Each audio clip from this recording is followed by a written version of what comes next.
Code by Kathy Reichs and Brendan Reichs. Read by Cristin Milioti.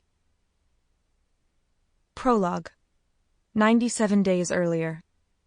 Light breezes swept the dunes of Turtle Beach. Gentle gusts that spun eddies in the bone-white sand before whistling into the dark woods beyond.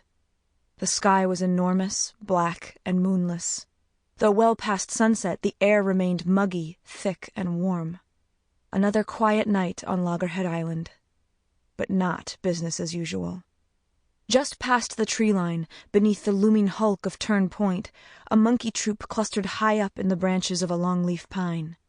Silent, observing the forest floor. Below, in a small meadow bordering the tree's massive roots, a shovel rose, fell, rose again. Fresh dirt landed atop an already knee-high pile. The digger wore a thick brown cloak, incongruous in the stifling heat. The billowing garment engulfed its owner, hung to the tips of battered black boots. Sweat glistened on a crinkled brow. The figure paused, smiled up at the simian audience, content to share the moment. Years of waiting, then months of meticulous planning. It was finally time. The game was about to begin. The digger resumed, patient, persistently gouging the rich black soil. The pit was 3 feet deep and growing. Almost finished. The digger halted again, stretched, breathed deeply, inhaling a heady bouquet of loamy earth, wet grass, and honeysuckle. A giggle escaped, shrill and bird-like. It lingered for long moments before dying with an atonal squeak. Above, the primates shifted, nervous, alert to danger. 2 young males scampered higher into the shadows of the canopy. But the group stayed, spellbound, watching. Abandoning the spade, the digger reached into a canvas bag and removed a small bundle, kissed it once, reverently placed it inside the hole. The game was afoot. "Come and find me," the digger whispered, heartbeat loud enough to still the frogs.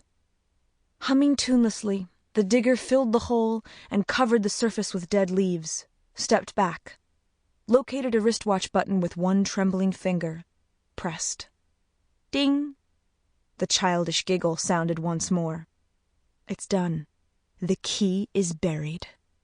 Time to play. Hefting the bag and shovel, the digger stole into the shadows. Part 1. Cash. Chapter 1. The reel screeched, nearly jerked the pole from my fingers. Whoa! I death-gripped my rod. Got a live one! Go easy. Ben's dark brown eyes radiated caution. The line'll snap if you're not careful. Turn Point, Loggerhead Island. Ben Blue and I were perched upon a wide stone ledge 20 feet above the Atlantic Ocean. We'd been there an hour, with no bites. Until now. What do I do? First time on a spinner, and my mind was blank. I wiped a sweaty palm on my gray polo shirt. Both hands on the rod. I could tell Ben itched to take over, but was suppressing the urge. Let the fish run a bit, reel back slowly, then let it run again, but stay alert. That tackle isn't designed for sport fishing. I followed his instructions, letting my catch tire itself out. Finally, a wiggling silver streak flashed in the surf just below. Ben whistled as he ear-tucked his shoulder-length black hair. That's a big boy. Nice haul.